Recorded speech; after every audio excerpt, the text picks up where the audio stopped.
So, I finally got to see what has easily been one of my most anticipated films of the year. Of course, coming out at the end of the year on Christmas Day, I'm talking about Nosferatu. This is the brand new remake of the classic sort of vampire movie. This one is written and directed by Robert Eggers, who I have endlessly talked about on this channel as someone who I think is one of the best up-and-coming young filmmakers we have in Hollywood. This is his fourth film. Of course, his first three films were The Witch, which of course starred Anna Taylor-Joy, which I thought was an incredible low-budget horror film. You have The Lighthouse, which is a phenomenal movie with some of the best performances of the last decade from Robert Pattinson and Willem Dafoe. And then, of course, a couple years ago, we had The Northman, a movie that a lot of people are weirdly mixed on, but I love it. It's an epic Viking revenge story that is just grounded and gritty, and yeah, I love his filmmaking. Robert Eggers, thus far in his career, makes a very specific type of movie. Movies that are grounded in an older time period, right? They are period pieces, but they ground themselves in them by making it as realistic as possible to those times. And whether he's doing horror or action or whatever it is, he really kind of stays true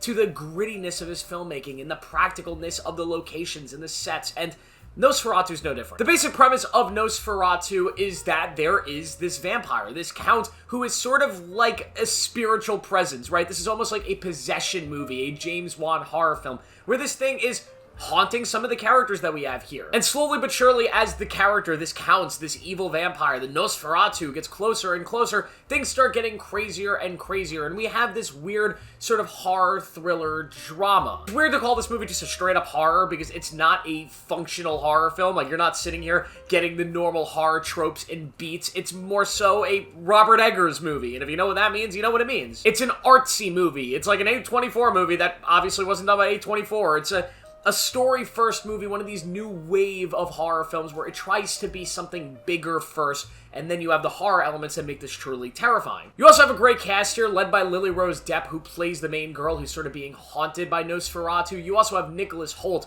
who gives a career best performance. He is absolutely excellent here. You have Willem Dafoe here. Ralph Ineson is also in this film. And then Bill Skarsgård, who plays Count Orlok, aka the vampire, and he is unrecognizable in this role, and I don't want to spoil too much about his character, because sort of discovering what he is and how he looks and his presence and what Skarsgård's doing in the performance is the fun of this movie, but he's terrific. He is absolutely spectacular here, and it's different than what you're probably expecting. Because Count Orlok as a character is this menacing presence. He is the, like, epitome of evil, and that is really sold by Eggers in the script. I also want to talk about the visual style of this movie. This is easily probably the best shot thing of the year. Now, it's got some hefty competition with Dune and Furiosa and some of those films, but this film is absolutely stunning to look like. With its interesting, like, black and white, yet bluish tinted film grain on some of the nighttime scenes, but also just the production, the scenes, the setups, everything about this film is stunning. There are some shots that you could literally hang on your wall as a poster or a painting. They are unbelievable. This movie is just one of the best looking things of the year. This movie also had a glorious score. I thought the score fit very well with its time, the time period that it's in.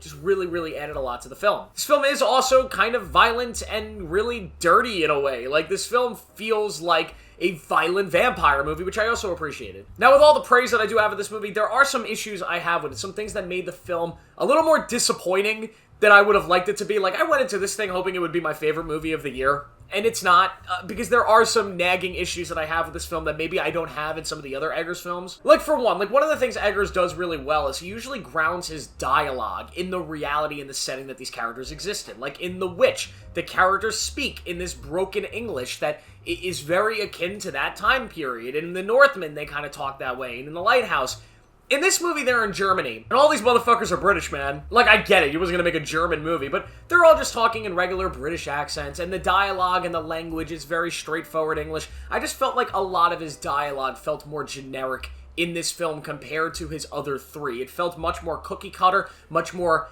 yappy. There was a lot of yapping in this movie, let's just put it that way. A lot of yapping about stuff that didn't need to be yapped about. Like, I think there was a lot more exposition in the yapping than in his previous films. There's like a couple main character beats revolving Lily Rose Depp's character and her past that are just talked and said to the audience multiple times throughout the picture. And it's like, hey, just in case you forgot, this is why all of this is going down. Like, just in case, let's have another character verbally yap it to the audience. And it got to the point where I was like, please, all these characters, like, shut up, just let your beautiful filmmaking and the story and the vibes unfold. You did not need as much dialogue in this film or as much yapping as there was. and I also wish the talking was more akin to what Robert Eggers does before. Now, there is still a lot of dialogue and a lot of conversations that are, you know, layered in metaphors and are a lot more not so straightforward like in the Eggers way, and I appreciate that, but the film itself is just a weird balance of trying to tell a straightforward story that will appeal to general audiences, right? Trying to make a general audience type horror film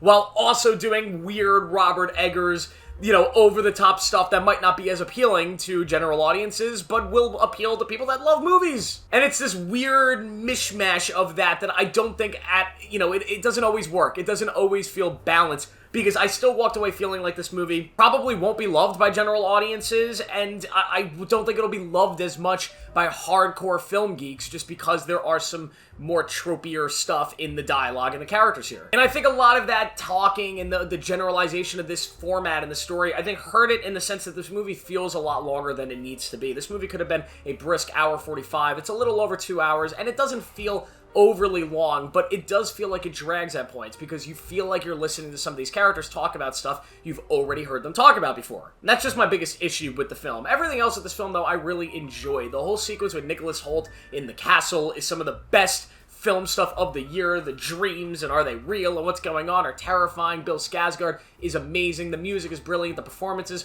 are really, really great. Willem Dafoe kind of steals the show and is like 2 minutes of screen time here. Is this my favorite Robert Eggers movie? Like, probably not. I really like The Northman. I really like The Lighthouse. I think this one is probably a little bit weaker than those films, but this is still a very top-end horror film that I could recommend to just about anybody. I think a lot of people would go out and probably have a good time with this one. I think a lot of general audiences might end up finding this a little bit more boring or slow-paced or just kind of cookie-cutter than they really expect.